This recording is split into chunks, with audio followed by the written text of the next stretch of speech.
Hvad er satanisme? Satanisme er, når nogen tilbeder den onde Satan. Og der, hvor de sidder og tænker på det, det er som værende Guds modstander. Som Gud værende repræsentant for det udelukkende positive, og så Satan som værende repræsentant for det udelukkende ondsindede. Og så tilbeder man så den mørke side af det. Ja.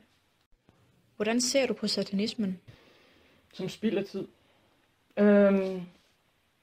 Jeg ser på satanismen egentlig som værende en form for magtliderlighed, hvor at man oplever, at det er en form for selvforherligelse af den måde, jeg ser det på. Hvis det er, at man går hen og udelukkende fokuserer på noget, der er ondt, så regner med, at hvis man tilbeder det der onde der, så vil man selv opnå en form for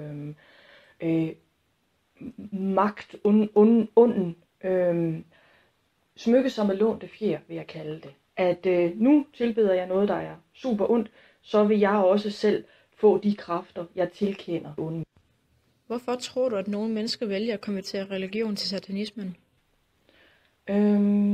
Jeg tror for mange mennesker, der er det et spørgsmål om at have fat i den lange ende, og have fat i der, hvor de regner med, at her ligger magten. Her er der det, der kan simpelthen en magtforskydelse. Her ligger det her, hvor at jeg vil få den meste magt. Du kan sammenligne det mellem, hvad er mest effektivt. Er et kys mest effektivt, eller er et slag mest effektivt? Og ja, et kys kan ændre verden, men hvis jeg sparker dig over skinnebenet, så har blå mærker 14 dage bagefter. Og jeg tror, det er den, der de vurderer. Ergo er det den, der kan give dig blå mærker. Det onde, det må være det, der er det mest magtfulde. Ser du ned på satanister? Ja, lidt. Eller ikke så meget ned på dem, som jeg egentlig har ondt af dem. Hvad synes du om, at man forholdsvis let kan skifte religion fra det, som kristne kalder det gode, til det onde? Jeg ser egentlig ikke så meget på det. Jeg tror, det må være noget, der er sket inde i mennesker. Og så tror jeg også, at det er en form for værende ignorant. Fordi hvis du går ind i den kristne tro, virkelig med liv og sjæl, så får du rigeligt at se til med hele den der kamp der mellem det gode og det onde. Og du har rigeligt med plads til at udforske Guds mørke sider, eller Guds skjulte sider også. Så for mig så er det der simpelthen bare et spørgsmål om at ville have kontrol, ville have magt, ville have den overlegne hånd, og det må jeg altid sige, der får jeg altid sådan lidt ondt af. Har du som præst en stærkere holdning til satanismen? Det tror jeg egentlig ikke, bortset fra, at jeg får for meget medlidenhed med. Så nej, jeg har ikke en stærkere mening om det, men jeg tror egentlig, at jeg bliver sådan lidt, kom dog ind i kampen. Altså, prøv at kigge på, hvad skrifterne egentlig siger, I får rigeligt at lave. Tror du, at de fleste satanister primært konverterer religion fra kristendommen til satanismen?